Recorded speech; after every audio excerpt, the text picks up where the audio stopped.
वंशी विभूषितकरा नवनीलदाभात् पीताम्बरादुर्णबिम्बफलाधरोष्ठात् पूर्णेन्दुसुन्दरमुखादरविन्दनेत्रात् कृष्णात् परं किमपि तत्त्वमहं न जाने।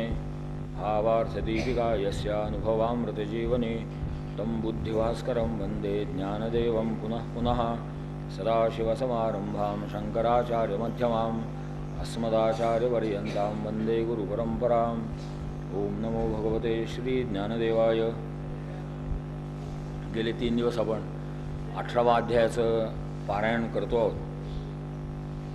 18व्या अध्यायामध्ये गीतेचे सगळे विचार एकदा पुनरुक्त झाले, किंबहुना आपण पहिल्या दिवशी असं पाहिलं की संपूर्ण गीता पुन्हा एकदा सांगावी, त्यातलं एक सार पुन्हा एकदा सांगावं, म्हणूनच अर्जुनाने एक विशेष प्रश्न विचारला आणि पुन्हा एका अध्यायामध्ये सगळी गीता सांगितली। हे एका अध्यायी गीताची आहे, सगळा तो गीतेचा सारांश हा पुन्हा एका अध्यायामध्ये आणला। आणि मग या अध्यायामध्ये विशेषतः कर्म ज्ञान या दोन्हीची एक सुंदर सांगड घातली। अर्जुनाचा मुख्य प्रश्न तो होता, संन्यास म्हणण्यामध्ये हा बुद्धीचा विषय आहे आणि त्याग हा कर्माचा विषय आहे, या दोघांचा मेळ घालायचा कसा। इथे संपूर्ण ज्ञानेश्वरीमध्ये संन्यास म्हणजे आश्रम संन्यास हा अर्थ अभिप्रेत नाही। संन्यास म्हणजे चांगल्या पद्धतीने ठेवणं, सम्यक न्यास, न्यास म्हणजे ठेवणे। आपल्या जीवनातल्या या गोष्टी कशा ठेवाव्यात, योग्य पद्धतीने ठेवाव्यात, कारण अयोग्य पद्धतीने ठेवलेल्या गोष्टी उपयोगी पडण्याची शक्यता कमी आणि हानिप्रद ठरण्याची शक्यता जास्त असते। तेव्हा आपण विविध साधनं वापरतो, योग्य त्याचा उपयोग करू शकतो, तसाच केला तर त्या साधनांचं काहीतरी सार्थक आहे। तसंच सर्व घटकांचं सार्थक कसं करावं अशी ही चर्चा भगवद्गीता करते। मग याच्यामध्ये उपदेश करत असताना कर्म करत राहणं हे अपरिहार्य आहे। भगवंताने सांगितलं कर्म केलंच पाहिजे। मग या स्थितप्रज्ञ संत महात्मे मुक्त मंडळी जी असतात त्यांच्याप्रमाणे वागण्याचा प्रयत्न करावा। मग ते कसे वागतात वगैरे असं वर्णन झाल्यानंतर एक थोडं सूत्र पुढे सांगितलं आहे। आपण आज वाचनाला सुरुवात करू, त्याच्यानंतर थोडंसं पुढे सर्व कर्माण्यपि सदा कुर्वाणो मद व्यपाश्रयः मत्प्रसादादवाप्नोति शाश्वतं परमव्ययम्। की ही सगळी कर्म, निष्काम कर्म करायची सोपी गोष्ट नाही आहे, पण अपरिहार्य गोष्ट आहे, त्याला दुसरा पर्याय नाही। मग ही अवघड आणि न टाळता येण्यासारखी गोष्ट शक्य करण्याकरता एक छोटा मार्ग सांगितला की ही सगळी कर्म भगवंताची समजून भगवद अर्पण करण्याच्या बुद्धीने करावीत। असं झालं की मग परमेश्वर जे काही कमी जास्त असेल ते भरून, ते दूर करून त्याला त्या फलाची प्राप्ती करून देतो। आणि मग शाश्वतम पदम अव्ययम असं एक शाश्वत पद भगवंताचं आहे। या भगवंताच्या शाश्वत पदाचा भाव हा ऋग्वेदापासून प्रगट आहे। तद विष्णो परमं पदम सदा पश्यन्ति सूरयः, ऋग्वेदामध्ये वर्णन आहे। विष्णू सूक्त म्हणून जे म्हणतात त्याच्यामध्ये आहे, हे जे परमपद आहे ते परमपद त्याला प्राप्त होतं। आणि म्हणून संन्यास कुठे, चेतसा सर्व कर्माणि मयि संन्यस्य मत्परः बुद्धियोगमुपाश्रित्य मच्चित्त सततं भव। कर्म करताना चित्ताची जी जोडणी आहे ती भगवत स्वरूपाशी असली पाहिजे। स्वाभाविकपणे कर्म शुद्ध होईल, अपवित्र कर्म करण्याकडे माणसाची प्रेरणा होणार नाही, किंवा जर होत असेल तर त्या कमी कमी होत जातात। शेवटी सुधारणा अशीच होत जाते ती का असं एकदम आपल्या इथं निसर्गामध्ये रात्रीनंतर दिवसही एकदम येत नाही। जसं आपण अंधारामध्ये दिवा लावतो तसा रात्रीचा दिवस एकदम होत नाही, आणि तसा होत नाही ही भगवंताची कृपाच आहे। कारण आपल्याला अनुभव असेल, नसेल तर रात्री आज घेऊन बघा अनुभव। अंधारात एकदम दिवा लावला तर डोळ्याला ते सहन होत नाही, काही क्षणमध्ये जावे लागतात, ते बुबुळ त्याला जरा जुळवून घ्यायला वेळ लागतो। तसं समस्त प्राणी जगताची निद्रा, आळस सगळं संपून ते स्थिर होईपर्यंत जो वेळ लागेल तेवढ्याकरता उशक कालमध्ये दिला आहे। आता जे 8च्या पुढे उठतात त्यांना हे उपयोगाचं नाही, परंतु निसर्गाची योजना ती आहे, अंधुक अंधुक प्रकाश वाढत जातो, तेच माणसाला सुखावं आहे। तसाच अंधुक प्रकाश कमी कमी होत जातो, एकदम स्विच ऑफ केल्यासारखा अंधार होत नाही। हाच क्रम माणसाच्या जीवनात ठेवावा। एखादा माणूस बद्ध असेल, असू दे, शेवटी जो जीवनमुक्त आहे त्याला गीता सांगूनही उपयोग नाही, सांगायची गरजही नाही। बद्ध माणसाने अशी अपेक्षा ठेवून तसा प्रयत्न करणं हे चुकीचं होतं, अशक्यप्राय होतं की एका दिवसात सगळं चांगलं होईल. होणार नाही. हळूहळूच ते परत होईल आणि हळूहळू बरं होणंच प्रशस्त असतं. या वैद्यकशास्त्रामध्ये काही रोग जर एकदम अचानक बरा झाला तर ते प्रशस्त मानत नाहीत. कदाचित तो दिसायला बरा झाला असेल, त्याचा आता प्रभाव आणखीन कुठंतरी जाईल. हळूहळू रोग बरा होणं हेच उचित असतं. तसं आमच्या मनबुद्धीचे अविद्यात्मक जे मल असतील ते एका मिनिटामध्ये स्वच्छ होतील असा अपेक्षाही ठेवायत काही अर्थ नसतो. हळूहळू ते करत जावं लागतं. आणि हे करण्याकरता चेतसा मनानी सर्व कर्माणी, सगळी कर्म करत असताना मन हे मयी म्हणजे भगवंत सांगतात त्यांच्या ठिकाणी संन्यस्य मत्परहा, त्याचा संन्यास करून मतपर व्हावं. भगवंता करता कर्म करावी, निदान विहित कर्म तरी. एकदा ही सवय लागली की माणसाला आपण जे करू ते भगवंताचं करायचं आहे, आपण जे करू ते भगवंतासाठी करायचं आहे, या दोन भावना नक्की झाल्या की आपोआप दुष्ट प्रवृत्ती कमी होतात, आपोआप अपवित्र प्रवृत्ती कमी होतात आणि माणूस जे करेल ते सत्प्रवृत्त करेल, सत्कर्मच करेल, आपोआप प्रभाव होतो. अर्थात ह्याच्याकरता थोडंसं मध्ये बुद्धियोगयुक्त असावं लागतं. आणि मग हा जो बुद्धियोग स्वीकारल्यानंतर मग पुढे अहंकाराचा त्याग करा अशी एक भूमिका भगवंत इथं मांडतात. कारण अहंकारच माणसाला त्या भगवदर्पण करण्यापासून थांबवतो. आणि ही मायेची एक लीला आहे की कर्म झाल्यानंतर त्या कर्माचा अहंकार हा निर्माण व्हायचाच, की जो माणसाला ते कर्म भगवदर्पण करू देत नाही.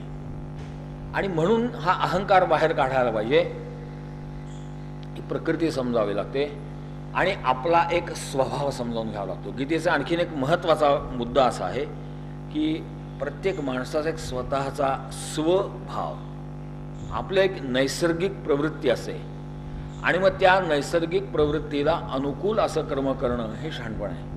प्रत्येकाला प्रत्येक कर्म जमतात असं नाही. म्हणून उपासना देवतेचं वैविध्य आपल्या इथे एवढा करता आहे की प्रत्येक माणसाची एक नैसर्गिक प्रवृत्ती आहे, त्याला मनापासून काही पूर्वसंस्कार असतील, कारणमीमांसा काही असेल, त्याला एक विशिष्ट देवता जास्त भावते, जास्त एक तादात्म्य होतं, जास्त आपुलकी निर्माण होते, एक जवळीक निर्माण होते. त्याला कोणत्याही संदर्भाने पहा, त्या देवतेची उपासना जास्त लवकर फलप्रद होण्याची शक्यता असते. आणि म्हणून कोण कोणत्या देवाचा भक्त आहे हा विषय गौण राहतो, तो भक्त आहे की नाही हा विषय महत्त्वाचा आहे. आणि त्यामुळे उपास्य दैवत हे आपण फार मोठा आग्रहाचा आणि भांडणाचा विषय करत नाही, करू नये सुद्धा. उपास्य दैवतामध्ये भिन्नत्व असू शकेल. अर्थात उपास्य देवतेचे भिन्नत्व स्वीकारताना स्वैरवृत्ती ही उपयोगाची नाही. अनेक वेळा त्याची संत वाङ्मयामध्ये थट्टा निंदाही केली. याचं कारण ती उपासना माणसाला स्थिर न करता भरकटवते. दुसऱ्या अध्यायामध्ये याचं सूत्र भगवंताने सांगितलं होतं की व्यवसायात्मिका बुद्धी एकेह कुरुनंदन बहुशाखायनंताश्च बुद्धया अव्यवसायिना, की ज्याने काही निश्चय करता आला नाही. हे जे सृष्टीतलं वैविध्य आहे, मग काही सृष्टी निर्मित वैविध्य आहे, काही मानव निर्मित वैविध्य आहे. देवतांची ही विविधता ही मानव निर्मित आहे, संत निर्मित आहे. मूळ सत्व एकच आहे, पण या विविध रुचिर भिन्नत्वात लोकांची आवड भिन्न असल्यामुळे एखाद्याला, जसं शंकराचार्यांच्या चरित्रामध्ये वर्णन आहे की शंकराचार्य हे तर शंकराचा अवतार, आपण शंकराचा भक्त असं माणूस उरतं. त्यांच्या मातोश्रींना भगवंताचं दर्शन घ्यायचं होतं, त्यांनी भगवान शंकराची प्रार्थना केली, भगवान शंकर प्रगट झाले. ती माऊली म्हणली हे हा देवच नाही. म्हणले हे काय, ते सगळं भीती वाटली तिला. ते नाग साप ते जटा भावलं नाही. ही शंकर स्वरूपाची निंदा नाही, तर त्या माऊलीला शंकराचार्यांच्या आईलाच भावलं नाही. मग तिच्याकरता तेच भगवान कृष्ण रूपाने प्रगट झाले, तिला ते भावलं. त्यामुळे काय आवडेल हा कदाचित एखाद्याच्या रुचीचा प्रश्न आहे, त्याला फार मोठं महत्त्व नाही आहे. त्यांच्या त्या सगळ्या सोयीकरता विविध देवतांची आपल्या इथे निर्मिती झाली. प्रश्न असा आहे की आपली जी देवता आहे तीच देवता अन्य देवता नटल्या आहेत, ही जर श्रद्धा राहिली नाही तर आपण अनेक ठिकाणी बोलतो तसं इथेही आपण घेतलं. मागच्या वेळी विचार केला, एक देव पुरत नाही माणसाला, सगळ्यांना सगळ्या देवता, एक देव पुरत नाही. कारण आम्ही कोणत्या एकाला नमस्कार करा ही श्रद्धा नाही, आमची बुद्धी निश्चयात्मिक नाही आहे. मी गणपतीच्या पाया पडतो, मारुतीच्या पाया पडतो, पण न जाणो मारुतीने माझा नमस्कार नाही घेतला तर एक देवीलाही असावा, एक दत्ताला असावा. काय गरज आहे त्याची? काही गरज नाही. जर एका देवतेला, जी तुमची उपास्य देवता आहे, तिला जर तुम्ही योग्य त्या पद्धतीने उचित भावनेने नमस्कार केला तर तो सर्व देवांना नमस्कार केल्यासारखाच आहे आणि त्या एकाच देवताला जातो. आपल्याकडे एक परंपरेने श्लोक म्हणायची पद्धत आहे, आकाशात पतितम तोयम यथा गच्छति सागरम सर्वदेव नमस्कार हा केशवम प्रति गच्छति. हा केशवाचा भक्त होता म्हणून त्यांनी केशव सांगितलं. अन्यथा ज्याचा जो कोणी भक्त असेल त्यालाच तो नमस्कार जातो. जसं पृथ्वीवर पडलेलं पाणी शेवटी समुद्रालाच जातं की नाही, तसं त्या एकाच परब्रह्म रूपाला जातं. पण माणसाचा तो अनुभव नाही, अनुभव येण्याची शक्यताही नसते, पण विश्वासही नाही. आणि मग त्याच्यातनं एक विचित्र प्रकारचं भक्तीचं एक प्रकारचं विडंबन जन्माला येतं. आणि म्हणून ते सगळं बाजूला ठेवावं, एक निश्चयात्मक बुद्धी करावी, एक नक्की करावं. आणि मग ते जे नक्की केलं त्या एकाच तत्वाचे हे आविष्कार म्हणावेत, म्हणजे ह्या सगळ्या आपत्तीतनं सुटका होते. मग वैविध्यतेच्या पातळीवर राहतं आणि श्रद्धा कुठेही अव्यवसायीन होत नाही, बहुशाखा त्याला असा फाटे फुटत नाहीत. आणि म्हणून हे कर्म करत असताना आपली ती जी उपास्य देवता असेल तिला अर्पण करत, तिचा प्रसाद म्हणून आणि तिच्यासाठी म्हणून, मग अगदी त्या देवतेच्या कृपेसाठी म्हणा किंवा अगदी सामान्य पद्धतीने की जी श्रेष्ठ दर्जाची भावना आहे, भगवंताला आता भूक लागली असेल म्हणून नैवेद्य दाखवायचा, याही भावनेने का होईना त्या भगवंतासाठीच कर्म करा. आणि ही जी कर्म होतात, सामान्यतः एक माणसाची प्रवृत्ती आहे, मी अनेक वेळा म्हणलो असेल तसं, की कर्मपूर्व माणसं अत्यंत निरहंकारी असतात. असू नये. कर्म करण्यापूर्वी माणसाने अहंकार नक्की स्वीकारावा. अहंकाराची निर्मिती आहे त्या कर्माचं चांगलेपण होण्याकरता आहे. कर्माच्या 2 व्याख्या भगवद्गीतेच्या 2ऱ्या अध्यायामध्ये आहेत, समत्वम योग उच्यते आणि योग कर्मसु कौशलम. हे नेमकेपणाने कर्म करण्याकरता अहंकाराची गरज आहे. तो माणसाचा अहंकार त्याला कर्म चांगलं करण्याकरता प्रवृत्त करत असतो. त्यामुळे कर्म करण्यापूर्वी अहंकार स्वीकारणं योग्य आहे. प्रश्न असा स्वीकारणं योग्य म्हणलं की तो बोकांडी बसतो, भानगड तिथनं सुरू होते. कर्म पूर्ण झाल्यानंतर तो अहंकार बाजूला ठेवून ते कर्म भगवदर्पण करावं लागतं, तर ते यथासांग होतं. आणि म्हणून असं जे कर्म करू शकतात त्यांना न कर्म लिप्यते नरे, त्यांना कर्माचा लेप लागत नाही. आणि नाहीतरी कर्माचा लेप तसा कोणालाच लागत नाही. लेप लागतोय तो कर्मफलाच्या आसक्तीचा लागतो, कर्माचा लेप लागत नाही. त्रास होतो, त्यातनं दोष निर्माण होतो, तर कर्माचा अशुद्ध हेतू आणि कर्मफलाविषयीची आसक्ती या 2 गोष्टी बाधित करतात. जर कर्मफलाविषयी आसक्ती सुटली तर हेतूही शुद्ध होत जातात.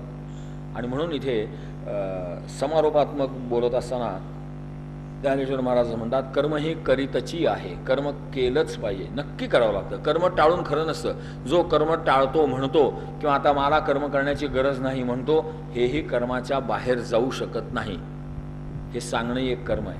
आमचं आता कर्म सुटलं हे सांगणंही एक कर्मच आहे. आणि काल एक थोडासा विषय येऊन गेला होता की आपण जास्तीत जास्त काय करू, ज्ञानेश्वरी वाचायचं सोडून देऊ, कीर्तन प्रवचनाला जायचं सोडून देऊ, ते कर्म टाळू, कर्माची गरज नाही म्हणून. श्वासोच्छ्वास टाळू शकणार आहे, हृदयाचं स्पंदन टाळू शकणार आहे, अन्नाचं जे सगळं चक्र आहे अन्नपचनादी हे टाळू शकणार आहे.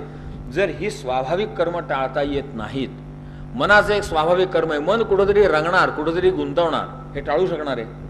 मग जर टाळू शकणार नाही तर उत्तम पक्ष आहे मन भलत्या ठिकाणी गुंकण्यापेक्षा संत मार्गावरती, भक्तिपंथावरती, भगवंताकडे, संतांच्या वाङ्मयाकडे गुंतवा, ते जास्त प्रशस्त आहे. मन कुठेतरी गुंतणार आहेच. बुद्धी विचार करायचं सोडून देणार आहे. जोपर्यंत माणूस जिवंत येतो बुद्धी विचार करायचं सोडेल कसं? कदाचित बुद्धी क्षीण होईल, शक्य आहे की आता पहिल्यासारखं आठवत नाही, पहिल्यासारखं पेलत नाही, शक्य आहे. पण बुद्धी विचार करणारच. मग जर बुद्धी विचार करते तर तो अनाचाराचा विचार करावा का सदाचाराचा करावा? सदाचाराचा केला पाहिजे. आणि म्हणून ही कर्म टाळत नसतात, कर्म करावीच लागतात. जववरी संग प्रकृतीचा तववरी त्यागून घडे कर्माचा, इतुक्याही वरी करू म्हणती तयांचा आग्रहो चिवरे. की कर्म सुटत नाही. जो कोणी आमचं कर्म सुटलं म्हणतो ना, ठीक आहे, ते शब्दाचा खेळ आहे सगळा, बस आग्रह आहे त्याचा, बाकी काही नाही, त्याची समजूत आहे, असू दे त्याच्यापाशी. पण आपला जर विचार करायचा असेल तर कर्मही करीतची जा आहे, कर्म करत असावंच लागतं. आता पुढे काय काळजी घ्यायची की जई करावे हे भाष जाये, की आता मला कर्म केलं पाहिजे, मी ते कर्म करणार आहे आणि मी ते कर्म केलं. भूत, वर्तमान आणि भविष्य या तिन्ही काळामध्ये कर्माचा अहंकार सोडा.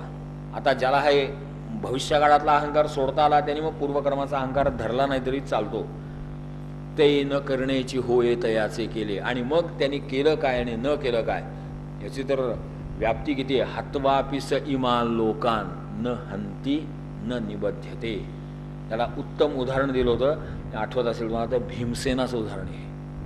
100 कौरव एकट्या भीमाने मारले, पण त्याला कोणीही एवढा सुद्धा दोष देऊ शकलं नाही. कोणी दिलं नाही. अगदी त्या कौरवांच्या जन्मदात्र्या आईने सुद्धा तिने युधिष्ठिराला शाप दिला, कृष्णाला शाप दिला, पण ज्या भीमाने प्रत्यक्ष मुलं मारली तिला शाप देता आलाच नाही. का यस्य नाहंकृतो भावो बुद्धिर यस्य निलिप्यते. भीमाने स्वतःच्या स्वार्थाकरता कौरव मारले नाहीत आणि कौरव मारल्यानंतर मी माझ्या बळाने कौरव मारले हेच म्हणला नाही. आणि त्यामुळे हत्वापिस इमा लोकान, कौरवांचा सगळा विध्वंस भीमानी केला. नायम हंती, त्यांनी मारलं असं झालं नाही. त्याचा कोणताही दोष त्याला लागला नाही. महाभारत त्याला साक्ष आहे. आणि म्हणून भीमसेनाचं चरित्र हे लक्षात का ठेवायचं. गीतेमध्ये जो आदर्श पुरुष सांगितला आहे तो अर्जुन नाही आहे. अर्जुन आदर्श असता तर गीता सांगायचा प्रसंगच आला नसता. म्हणून अर्जुन नाही आपलं भाग्य असं ज्ञानेश्वर महाराज म्हणतात. पण अर्जुन नाही हे सत्य आहे. तेव्हा अर्जुनाकरता गीता निर्माण झाली आणि त्या गीतेने जो पुरुष समोर उदाहरण म्हणून ठेवायचा तो भीमसेन आहे. या दोन्ही भीम आणि अर्जुन दोन्ही लक्षात आले तर तो विजय व्हायचा आहे. आणि म्हणून एकीकडे कृष्ण आणि अर्जुन आहे आणि एकीकडे भीमसेन आहे. एक जण सांगतोय, एक ऐकतोय, आणि ज्याच्याविषयी सांगतोय आणि त्याच्याविषयी ऐकतोय तो भीमसेन आहे. असं लक्षात ठेवावं लागतं. आपल्याला काय आहे, उदाहरणाशिवाय कळत नाही सिद्धांत चटकन. आणि म्हणून तो भीमसेनाचं उदाहरण ठेवावं लागतं की त्या माणसाचा कर्मयोग कसा आदर्श होता. प्रत्येक त्याचं चरित्र याला साक्ष आहे. आणि म्हणून असं जे करतो, मग आता तो जे करेल, म्हणजे ह्या पुढच्या ओव्याही पुन्हा लागू कोणाला होतात, महाभारतामध्ये भीमसेनाला होतात. एवम तो बोले तो स्तवन. त्यांनी कृष्णाला कधी भांडलाय, कधी स्तुती केली आहे, पण प्रत्येक वेळा ती स्तुतीच राहिली. तो देखे ते दर्शन अद्वया मज गमन, तो चाले त्याची. त्याची प्रत्येक पावलाची गणिक होते ती भगवंताचीच प्रदक्षिणा होते.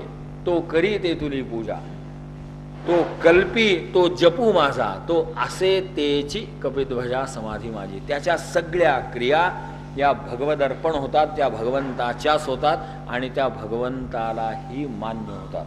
इतका सगळा भाव येतो. हा निष्काम कर्मयोगाचा आदर्श आहे. आपली कर्म निदान एक ध्रुवताऱ्यासारखं एक ध्येय तरी समोर असावं की आपल्याला या पद्धतीने आज नाही उद्या असाला तेथून पुढती चला. आम्ही म्हणायचं पुढती म्हणजे कुणीकडे चला, तर ही जी दिशा आहे की एक दिवस आपल्याला इथपर्यंत जाऊन पोचायचं आहे. आणि हे पोचण्याकरता जे लागतं त्या सगळ्याचा हा विषय चालू आहे 18व्या अध्यायामध्ये पूर्ण भगवद्गीतेमध्ये. आणि मग पुढे हळूहळू ज्या साधनांनी ही साधना केली ती साधनंही सुटावी लागतात. साधनांचाही अन्यथा आग्रह निर्माण झाला तर तीही एक आसक्ती आहे, ती त्रासदायक होते. साधनांचा आग्रह सुटला पाहिजे. जसं आपण प्रवासाचं जरी उदाहरण घेतलं डोळ्यासमोर, कारण जीवनाचा एक प्रवासच आहे. त्या प्रवासात जसे अनेक साधनं लागतात. दिल्लीहून नांदेडला परत यायचं आहे तर पहिल्यांदा आपण साधन घेतो, रेल्वे हे साधन आहे. ते आपल्याला नांदेडच्या स्टेशनपर्यंत आणून सोडायला उपयोगाचं आहे. त्या दृष्टीने आपण तजवीज करतो, केली पाहिजे.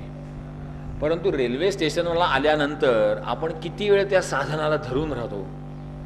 जो माणूस काल दिल्लीला घुसून भांडून तिथे आरडाओरडा करून ही माझी जागा आहे, अमुक आहे तमुक आहे, माझं आहे असं सगळं म्हणतो, ते मी माझं माझं केलेलं सगळी जागा सोडून देतो नांदेडला आल्यावर. सोडलीच पाहिजे, नाही तर पुढचा प्रवास व्हायचा कसा. मग तिथून तो एक रिक्षा पकडणार कुठली तरी.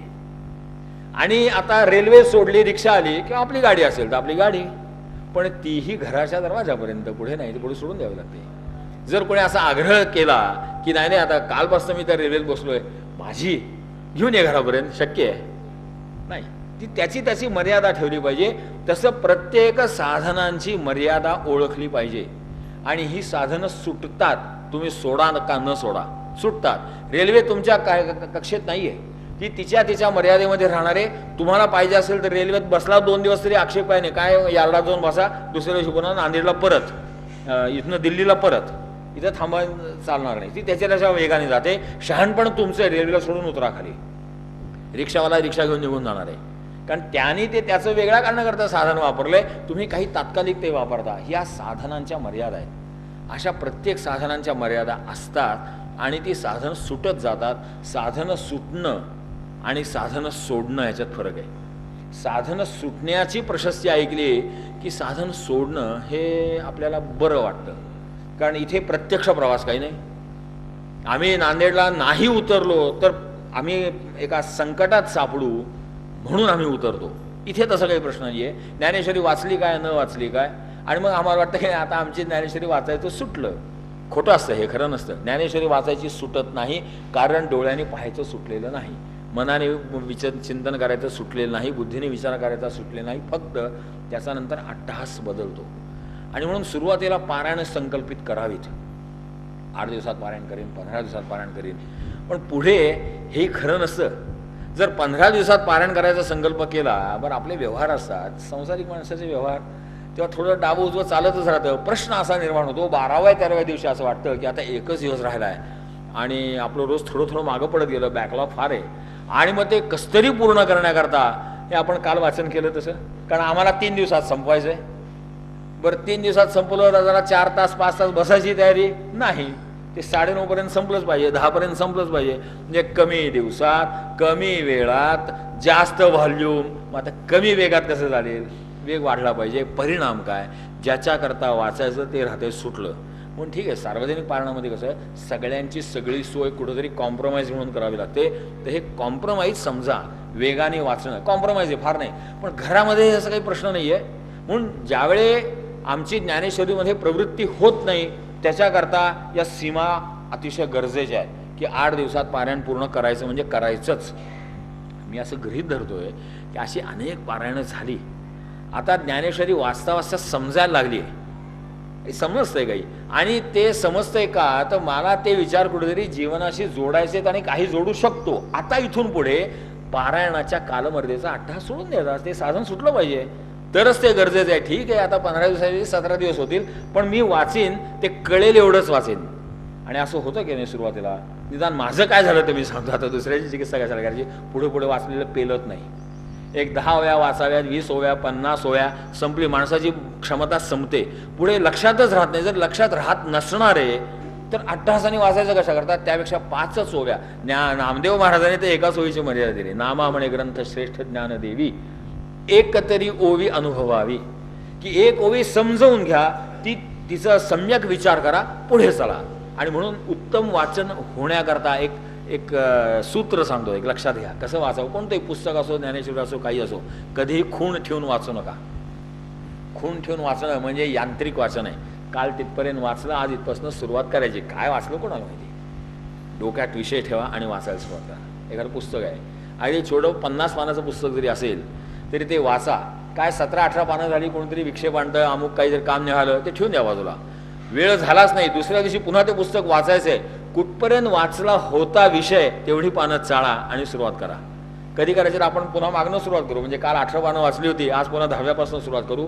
याचा अर्थ 10 पानाचंच मॅटर डोक्यात राहिलंय, पुढचं गेलंय. मग गेलं असेल तर पुन्हा वाचणं बरं ना.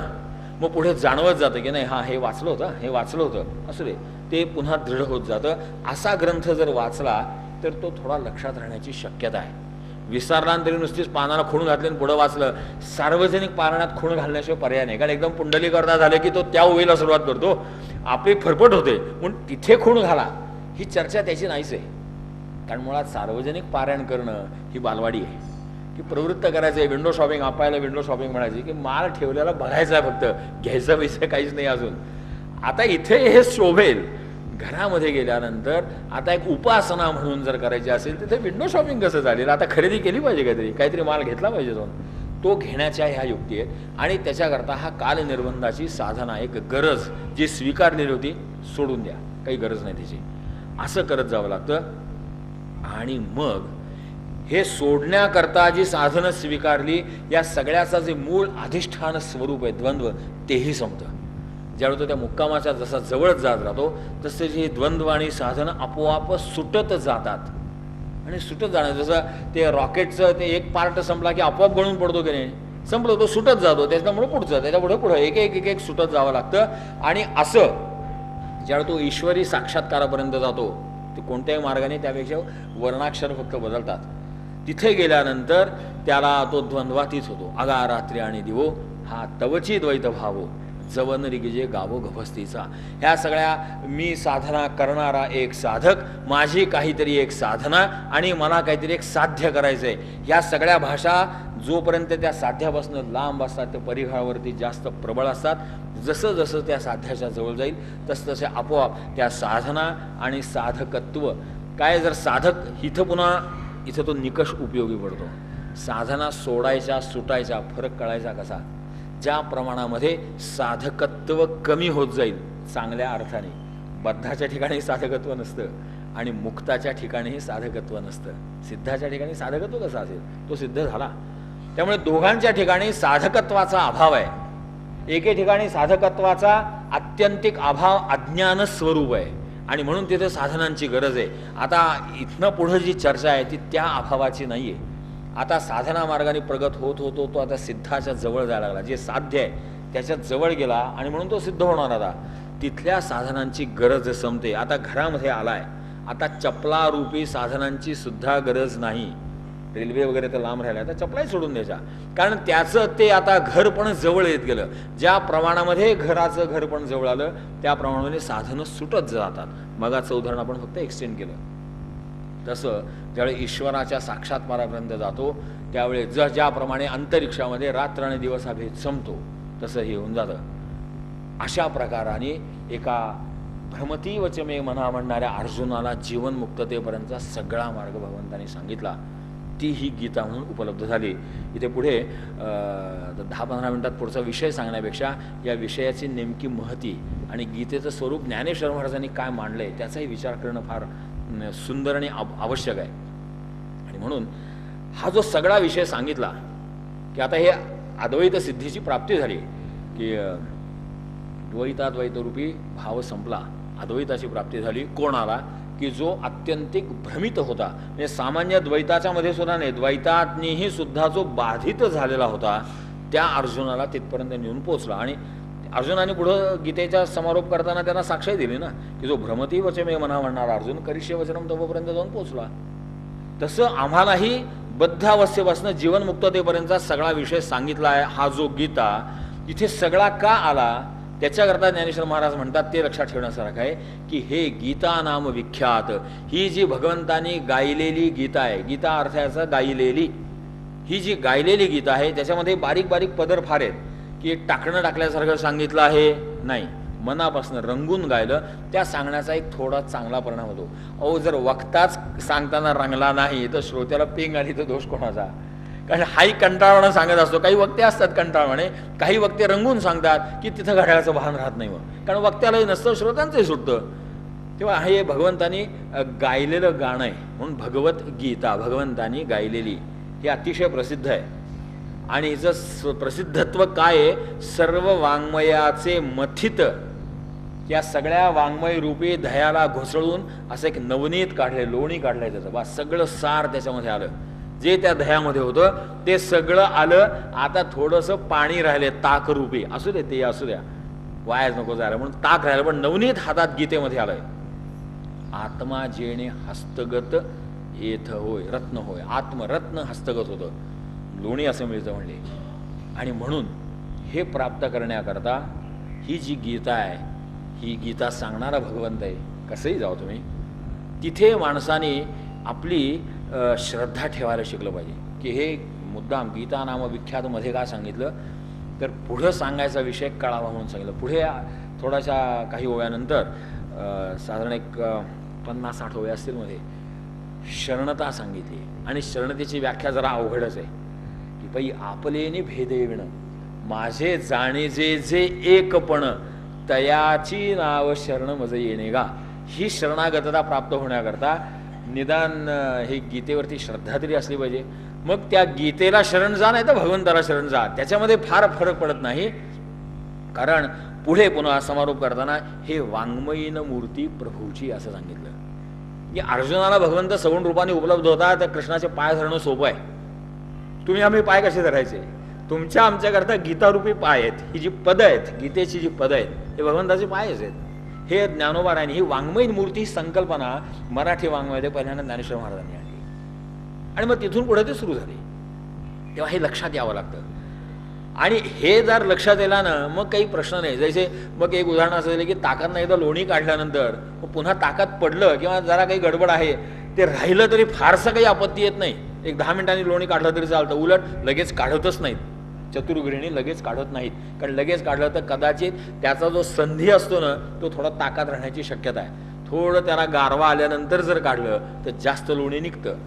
मी कधी लोणी काढलं नाही, पण काय करतात ते मला ऐकून माहिती आहे फक्त. आणि म्हणून ही जी गीता आहे, या गीतेचं महात्म्य पुष्कळ सांगितलं. सुरुवातीलाही सांगितलं, ते पुढेही सांगितलं. सुरुवातीला सांगितलं, हा वेदार्थ सागरू जया निद्रिस्ताचा घोरू. ह्या ज्या वैदिक परंपरेमध्ये ज्या वेदाच्या ज्ञानाचं अपार महात्म्य आहे, निर्माण कसे झाले, यस्य निश्वसितम वेदा, असं वेदाने सांगितलंय की त्या भगवंताचं निश्वसित आहे. ते निश्वसित करण्याकरता ज्ञानेश्वर म्हणतात, हा वेदार्थ सागरू जया निद्रिस्ताचा घोरू. झोपलेला माणूस नकळत घोरतो, कोणताही जाणीवपूर्वक उच्चार नाही, एक आवाज निघतो. भगवंताच्या त्या प्रलय निद्रेतला जो आवाज निघाला तो हा वेदार्थ सागर झाला. आता तो भगवंत झोपेत घोरला, त्यातनं एवढं ज्ञान, तर तो प्रत्यक्ष सर्वेश्वरू प्रत्यक्ष बोलिला. आता तो झोपलेला जागा झालाय आणि प्रत्यक्ष बोलला. आता त्याला गीतेला वेद मानावं का वेदापेक्षा सरस मानावं? वेदापेक्षा सरस. आणि म्हणून पुन्हा इथं हे सुरुवातीला पहिल्या अध्यायात सांगितलं. आता पुन्हा तोच भाव सांगतात, तरी जयाच्या निश्वासी जन्म झाले वेद राशी, तो सत्य प्रतिज्ञ पैजेसी बोलिला स्वमुखे. इथे आणखीन एक विशेष दिलाय. तो तिथे काय झालंय, सर्वेश्वरा स्वतः बोलला. घोरणत नाही माणसं, स्वतः कोणी होऊन घोरत नाही, ते घोरलंच जातं. असं सहज घोरलं गेलं, त्याची वेदराशी झाली. तो बोलला, पहिल्यानं सांगितलं. आणि इथं सांगितलं सत्य प्रतिज्ञ बोलला, ठरवून बोलला. काल आपण थोडासा विचार केला ना, संकल्पपूर्वक बोलला. त्याचा संकल्प दुसऱ्या अध्यायामध्ये ज्ञानेश्वर महाराज सांगितलं की आता अर्जुनाला बाहेर काढायचं, हा भगवंताने संकल्प केला. जणू तो कृष्ण गारुडी पातला तेथे, अरे गारुड्यासारखा कृष्ण आला. म्हणजे गारुड्यासारखा का आला, काय करणार म्हणले, मोहफणीग्रस्त अर्जुन झाला म्हणून मी गारुडी म्हणलो बरं का. तो अपमान करण्याकरता नाही. काय गारुडी कदाचित अपमान वाटेल, कृष्णाला गारुडी कसं म्हणलं, काय करणार, अर्जुनाला तो मोहरूपी साप चावला न, त्याचं विष उतरवण्याकरता हा गारुडी म्हणून धावला. तिथे एक प्रतिज्ञा केली भगवंतानी, सत्य संकल्प केला, सत्य प्रतिज्ञा केली. आणि तो आता एका विशिष्ट हेतूने बोलाय. म्हणजे हेतू इथे सांगितला की असा बद्ध जीवाला जीवनमुक्त करायचा हा हेतू भगवंताने स्वीकारला. वेदांमध्ये हा एक विशिष्ट हेतू नव्हता, त्यामुळं वेद जास्त व्यापक राहिले. परिणामतः आमच्या कक्षेमध्ये कमी येतात. आणि म्हणून हा वेद आणि गीता ह्याच्यामध्ये फरक काही नाही. म्हणून वेदा मूलभूत, गीता म्हणो हे होय उचित, आणि काही एकी येथ उपपत्ती असे. आता इथे गीता नेमकी कळल्याचं मर्म आहे. नाही तर आपण काय म्हणतो, सर्वोपनिषदो गावो दोग्धा गोपाल नंदना. आहे बरोबर आहे, बालवर्गाला हेच असलं पाहिजे. अध्यात्माचं एक वैशिष्ट्य असतं, आपल्या सगळ्या फंडामेंटल कन्सेप्ट उलट्या होतात. नाथा घरची उलटी खोड म्हणतात. आपण असं समजतो गीतेचं सार, उपनिषदांचं सार म्हणजे गीता आहे. कृष्णाने वेदांचं सार, उपनिषदांचं सार म्हणजे गीता आहे. ज्ञानोबा राय म्हणतात, नाही म्हणून वेदा मूळभूत, गीता म्हणू हे उचित. खरं सांगू का, गीताच मूळ आहे. एक सत्य प्रतिज्ञ संकल्पेने भगवंतानी जागृतावस्थेत सांगितली. म्हणजे आपण म्हणतो ना, काय झोपेत बडबडताय, काय झोपेत बडबडला तर त्याचे वेद झाले, जागा होऊन सांगितलंय. आता खरं काय उपयोगाचं, म्हणून वेदालाही मूळ गीता आहे. आपण असं म्हणू, गीतेमधला विचार सर्व व्यापक आणि विस्तार करण्याचं काम वेदांनी केलं. हे गीता पचल्यानंतर सांगतात. ते गीता पचल्यानंतर लक्षात यायचं. आणखीन एक सांगू का म्हणले, जसं वेदाचं कांड त्रयात्मक स्वरूप आहे गीतेचंही. आणि मग इथं कर्मकांड, उपासनाकांड आणि ज्ञानकांड अशी ही वैदिक पद्धती इथं ज्ञानेश्वर महाराजांनी सोडवून दिली. एखादा प्रमेय सोडवतात ना, त्याच्या पुढच्या ओव्यांमध्ये. आणि तरी पहिला अध्यावो जो शास्त्र प्रवृत्ती प्रस्तावो. कोणतेही शास्त्र सांगताना हे का सांगायचं, त्याचं स्वरूप काय, एक प्रास्ताविक असतं, अशी प्रस्तावना असते, इंट्रोडक्शन आपण ज्याला असं म्हणतो. आणि म्हणून ते इंट्रोडक्शन रूपी हा पहिला अध्याय की जिथं अर्जुनाचा विषाद आणि यातला जो भाव आहे हा जीवनात जोडण्याकरता ज्या प्रमाणामध्ये आपण अर्जुनाला जवळचे ओळखायला शिकू तेवढ्या प्रमाणात गीता उपयोगी पडते. आपली अवस्था अर्जुनासारखीच असते, विषादयुक्त असते, भांबावलेल्या असतो, काय करावं कळत नाही, भ्रमती वचमे म्हणा असतं, आम्हाला विपरीतच वाटतं आणि आमचं विपरीत वाटणे धर्म आहे असं आम्ही सांगतो. अर्जुनाचं लॉजिक आमच्यासारखंच आहे बघा. हे सगळं जे लॉजिक सांगतो की युद्ध करणं कसं अयोग्य आहे, हे सगळं वेदवचनाने नीतीला धरूनच आहे. आमचं तसंच होत असतं. ही जवळीक जेवढ्या प्रमाणात कळेल तेवढ्या प्रमाणात गीता जास्त पुढे लक्षात येते आणि म्हणून तो शास्त्र प्रवृत्ती प्रस्ताव आहे. आणि मग तिथून आता ते अंकुर सुरू झाला आणि मग मोक्षदानी स्वतंत्र ज्ञान प्रधान हे शास्त्र ये तुलाली दुजी सूत्र उभारिले की मग त्या परमपदाच्या प्राप्तीकरता जे सांगायचं आहे. आणि खरं आहे तसं म्हणजे मी अगदी पहिल्या दिवशी म्हणलो होतो की गीतेतला दुसऱ्या अध्यायातला मधला भागच पुरेसा, सगळी गीता सांगून झाली तो आपण पहिल्या दिवशी विचार केला. आणि मग पुढे कर्मयोग सांगितला वगैरे असं करत करत ही सगळी तिन्ही कांड सांगितली. मग ती कुठं कशी कांड संपतात एक ज्ञानेश्वर महाराजांनी त्यांचा विचार सांगितला. आता हा काही वादाचा फारसा विषय नाही, कारण असं काही कुठे सेपरेशन्स केलं की नाही नाही असं नाही, 11व्या अध्यायापर्यंत नको, हे 8 अध्याय कर्मयोगाचं आहे, आम्हाला असं वाटतं 2 आहेत असू दे, काही त्यांनी काही फार फरक पडत नाही. हे 3 कप्पे कसे मानावेत. एखाद्या घरामध्ये घर असणं हे महत्वाचं. आमची बेडरूम 10x12ची नको, 12x15ची असू दे असू दे. कोणी म्हणलं नाही 10x12ची नको, 12x10ची असू दे असू दे, काय फरक पडला त्याने, फार काही फरक पडत नाही. हा वादाचा विषय नाही. तुमच्या घरामध्ये खोल्या कशा असाव्यात तुमच्या मर्जीचा प्रश्न आहे, तसं हे समजावं, हा वादाचा विषय नाही, समजून घ्यायचा विषय.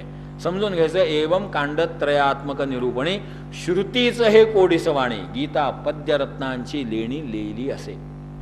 आता पुन्हा लौकिकाचा त्याग करत नाही, स्वतःच एक बारीक मत सांगून ठेवलं की म्हणून वेदा मूलभूत गीता म्हणून हे होय उचित.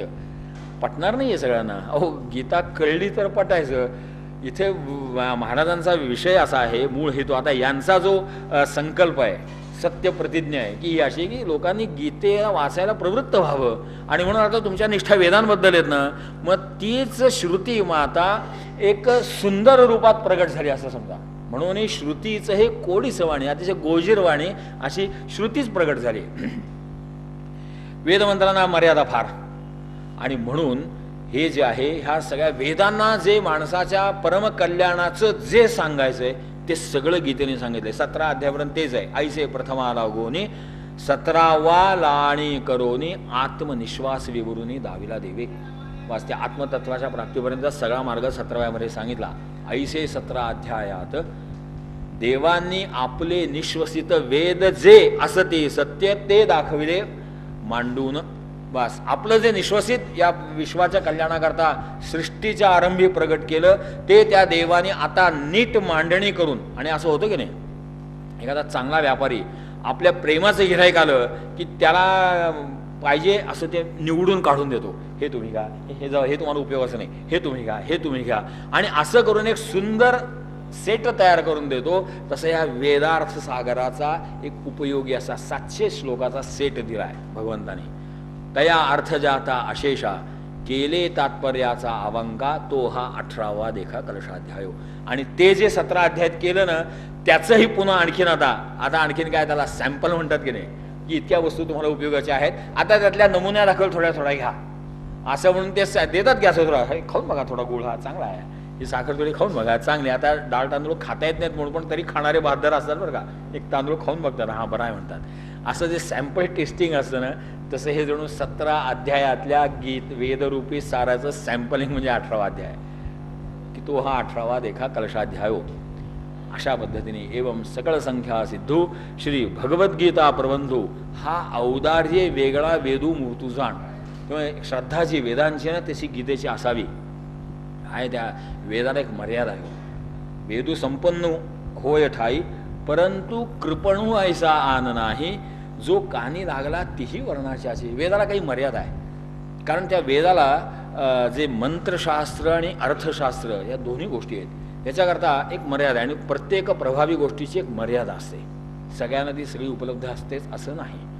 तेव्हा ती जी मर्यादा आहे त्यामुळं झालं असं, हा फक्त वर्णत्रयांच्या कानी लागला, बाकी स्त्रियांना शूद्रांना वेदाचा अधिकार नाही. वेदाचा अधिकार म्हणजे यांच्यात काही त्रुटी असं नाही. उलट ज्ञानेश्वर महाराज त्रुटी म्हणतात ती वेदांनाच म्हणतात. कृपण म्हणजे अगतिक, कृपण म्हणजे कंजूष हा जसा भाव आहे तसा कृपण म्हणजे आगतिक आहे. काय करणार, एक मर्यादा आहे. हो, शेवटी असं आहे की काही श्रेष्ठ सिद्धांत आहेत. आता ॲटम बॉम्ब तयार करायचा, अणुसंरचना कशी असते आपल्या सगळ्यांना त्याचं ज्ञान असणं मर्यादा आहे. आमच्या देशाची संरक्षण व्यवस्था नेमकी कशी आहे तत्वतः सगळ्यांना त्याला माहिती असण्याचा अधिकार आहे. तरीसुद्धा राष्ट्र संरक्षणाच्या दृष्टीने काही अधिकाराच्या गोष्टीत बसत नाहीत. आमच्या देशामध्ये शत्रू राष्ट्रावरती आक्रमण करण्याची योजना कशी तुम्हाला आम्हाला सांगून काही उपयोग आहे? कारण फक्त तुम्ही आम्ही नाही आहोत, इथं शत्रू राष्ट्राची माणसे आहेत आणि आपल्या देशात सध्या ती वाढतच चालली आहेत. त्यांच्या हातात भांडवल मिळून चालेल म्हणून काही गोपनीय गोष्टी असाव्याच लागतात, त्याचा गैरवापर होऊ नये म्हणून. आणि म्हणून वेदांचा असा गैरवापर होऊ नये म्हणून त्यांना मर्यादा सांगितली. फार त्याच्यामागं नियम फार लागले आणि म्हणून वेद कृपण झाला. ज्याच्याकरता वेदाची निर्मिती केली. पूर्वी स्त्रियांनाही वेदाधिकार होता, शूद्रांनाही. शूद्र हा वर्णच नव्हता पूर्वी, एकच वर्ण, एको वर्ण हा हंस इति ख्याता असे एकच हंस नावाचा वर्ण होता. सगळ्यांना अधिकार होता. पण पुढे पुढे असं झालं त्याला तेवढं धारणा होईना, सगळ्यांना सगळं पेलेलं असं नाही. मग आपण नाहीतरी तेच करतो की नाही. ज्ञानेश्वरी आपल्याला काय पेलली असते, मग आपण सांगतो असं करा, ते ज्ञानेश्वरी वगैरे का तुमचं तुम्ही बघा, आम्हाला ते काढून द्या, तेच उपयोगी आहे. उलट हे जास्त कृपाळुत्व आहे की वेदाचं अध्ययन करणं, त्याचं अनुष्ठान करणं ही अशक्यप्राय गोष्ट आहे, आज होतच नाही. त्याचं जर या संत महात्म्यांनी सार काढून दिलं तर ते भाग्य आहे. फास्ट फूडसारखं रेडी मिळालं, आता फक्त घरात न्यायचं, पाण्यात टाकायचं, शिजवायचं, खायचं, संपलं, बाकी प्रक्रिया नाही. सोपं झालं ना. मग विव्हळत आहे कशा करता? तेव्हा हा अनधिकाराचा प्रश्न नसतो, मर्यादांचा प्रश्न आहे. पण म्हणून ती मर्यादा ही वेदाला सहन झाली नाही की आपण फक्त या तिघांच्याच कानी लागलो. आणि म्हणून तरी मज पाहता के मागील गुणे, की हे जे एक दोष राहिलाच की थोडासा एक मर्यादा पडली. फेडावया गीता आपणे वेदू वेठला भलतेने सेव्य व्हावया. म्हणून वेद आता भगवंताच्या मुखातनं पुन्हा प्रगट झाला गीता रूपाने, की आता इथे काही नाही, स्त्री शूद्र द्विजबंधूनां त्रयीन श्रुतिगोचरा वगैरे इथं लागू नाही, आता हे सगळ्यांना लागू आहे. आणि म्हणून वेदाची सुसेव्य मूर्ती म्हणजे गीता आहे. गीतेचं महात्म्य आहे. पुढे आणखीन महत्त्वाचा श्लोक आहे, विषय ज्ञानेश्वर महाराजांनी सांगितला की एक सांप्रदायिक पद्धती आहे. तसं ज्ञानेश्वरांची ही उपासना सांप्रदायिक पद्धतीनेच करायची, तो विषय पुढे आहे. पुढे आपली परंपरा सांगितली, पसायदान मागितलं, आप्पांनीही स्वतःचं नमन सांगितलं. आणि एक आप्पांच्या नमनामधले एक फक्त खास गोष्ट सांगतो आणि विषय पूर्ण करू. आज आत्ता आपण एक 7-8 मिनटं पुढे निघून गेलो. अनुवाद ज्ञानेश्वरी का निर्माण केली त्याचं एक रहस्य आप्पांनी व्यक्त केले. सामान्यतः ही जी ज्ञानेश्वरीचा अनुवाद संपला की पुढे 273 ओवीपासून आहे. प्रत्येक ओवीचं आद्याक्षर घेत वाचत जायचं. प्रत्येक ओवीचं बरं का, म्हणजे एकाडेक ओवी वाच, म्हणजे जुनी परत असेल तर एकाडेक ओवी वाचायची. त्यातनं एक वाक्य निर्माण होतं, मी अनंत दामोदर आठवले मनापासून श्री गोविंदराव गोखले यांना श्री ज्ञानदेवाचा प्रसाद या रूपाने हा ग्रंथ भेट देत आहे, तो मंगलकर होबो इति शम. 2133 पर्यंत गेलं. आणि पुढच्या 34 ते 40 मध्ये श्री दासगणू महाराज की जय. नीट काढू नका वाटल्यास, नंतर आपण शांतपणे वाचू त्यावेळी बघा. त्याच्या पूर्वी या 273 पर्यंत ही का, ह्या गोविंदराव गोखले कोण आता कोणाला माहीत नसतील इथे, त्यामुळे मी आता जास्त काही सांगत नाही. आपणचे एक स्नेही होते आणि ते आता चर्चा अशी झाली म्हणे, आता मी तर फार लहान होतो, की ते म्हणले काय ज्ञानेश्वरी हा ग्रंथ श्रेष्ठ आहे वगैरे, झालं सगळं, महात्म्य तर पुष्कळ आहे, दमहती ज्ञानेश्वरीची अमुक तमुक. तेव्हा हा जो ज्ञानेश्वरीचा अर्थ आहे त्या अर्थरूपी मुलाला आता आमची अवधान रूपी मुलगी द्यायची, पण लग्न लागतच नाही हो म्हणले. ते भाषेचा जो अंतरपाठमध्ये आहे तो काही दूर होईना, तो दूर करण्याचं काम मी फक्त केलं. असं एक उपमा आप्पाने दिली, ती कळावी म्हणून थोडं प्रस्तावना केली. आणि मग दासगणू महाराज की जय असा एक अस्पष्ट जय जयकार. का तर सद्गुरूचा जय जयकार करत नसतात ना. पुन्हा तसंच झालं त्या ह्याच्यातही इथे अनुवाद ज्ञानेश्वरी त्याचे साक्ष आहे.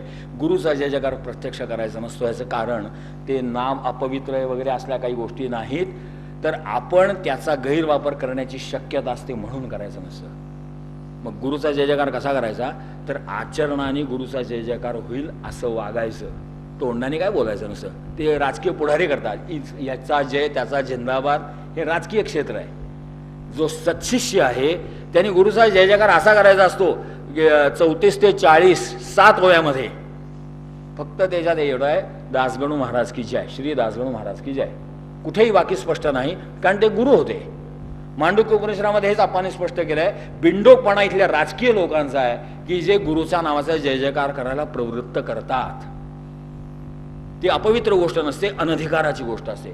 अरे त्याच्यापेक्षा तुम्ही वागा असे की लोक म्हणले पाहिजेत अरे हा आपांचा शिष्य आहे बरं का, हा ज्या अर्थी इतका असा वागतो त्या अर्थी आपांचा शिष्य आहे, ते तर नकोय ना, म्हणून आम्ही फक्त एक टायटल मारतो समोर, बस अमुक की जय, म्हणजे मी त्यांचा आहे समजा. तुम्ही आता विचारू नका, त्यांचा जय करतोस तर त्यांचा आहेस असं वागणं शोभून ते करायला नकोय. म्हणून जय जयकाराचं थोतांड मांडतात. कर्मदरिद्री माणसं असतात ज्यांना हे पटतच नाही. काय करायचं मग त्यांनी हे ज्ञानेश्वरी शेवटी वाचू नका, पटायचं नाही, पचायचं नाही. काय सायासे स्तन्य जे सेवी ते पक्वाने केवते जेवी जाऊ दे. म्हणून हे बाळका नेदावी धनुर्धरा, त्यांच्याकरता हे आपणचे ग्रंथ सुद्धा नाहीत. त्यांनी फक्त प्रश्नपत्रिका सोडवाव्यात, माझे काही आक्षेप नाही. त्यांना मार्क घ्यावेत, बक्षीसही घ्यावीत. काय अध्यात्माच्या प्रश्नपत्रिकेला मार्क द्यायचा अधिकार कोणाचा? कोणाचाही नाही. उत्तराला ग्रेडेशन सुद्धा देता येत नाही. मला एक सांगा, क ला काना का त्याला मार्क किती द्यायचे? अरे कोणी लिहिलंय त्याला? 2, 3, 4 वर्षाचा मुलगा आहे, तोला क ला काना का म्हणला, बरोबर आहे, 100 मार्क. पण मी जर उद्या तेच म्हणलं तर क ला काना काय शहाणे, क ला काना का म्हणताय का? त्याचा अधिकार काय? त्याच्या अधिकारावर मार्क आहेत. परमार्थात दुसऱ्याचा अधिकार ठरवायचा अधिकार कोणाला? सद्गुरूशिवाय कोणालाही नाही. पण चालतंय ते असं आहे. एक भ्रम कसे निर्माण होतात त्याची ही उत्तम उदाहरणं आहेत. असो, तेव्हा अशा पद्धतीने ही जी ज्ञानेश्वरीचा 18वा अध्याय रूपी आपण कलशाध्यायाचाच आपण यथाशक्तीने आज पारायण पूर्ण करू. त्या पारायण पूर्ण करताना पुन्हा नाथांच्या ओवीने समारोप करू. नमो ज्ञानेश्वरा निष्कलंका, जयाची गीतेची वाचिता टीका, ज्ञान होय लोका अतिभाविका ग्रंथार्थिया. की ग्रंथार्थी झाला तरी सुद्धा हे सगळं प्राप्त होतं. अशा त्या ज्ञानेश्वर महाराजांच्या चरणी नमस्कार करू आणि सेवा पूर्ण करू. पुंडली गौरदा हरी विठ्ठल सद्गुरु ज्ञानेश्वर तुकाराम महाराज की जय. सद्गुरु दासगणू महाराज की जय. जय जय रघुवीर समर्थ. नमः पार्वती पते हर हर महादेव.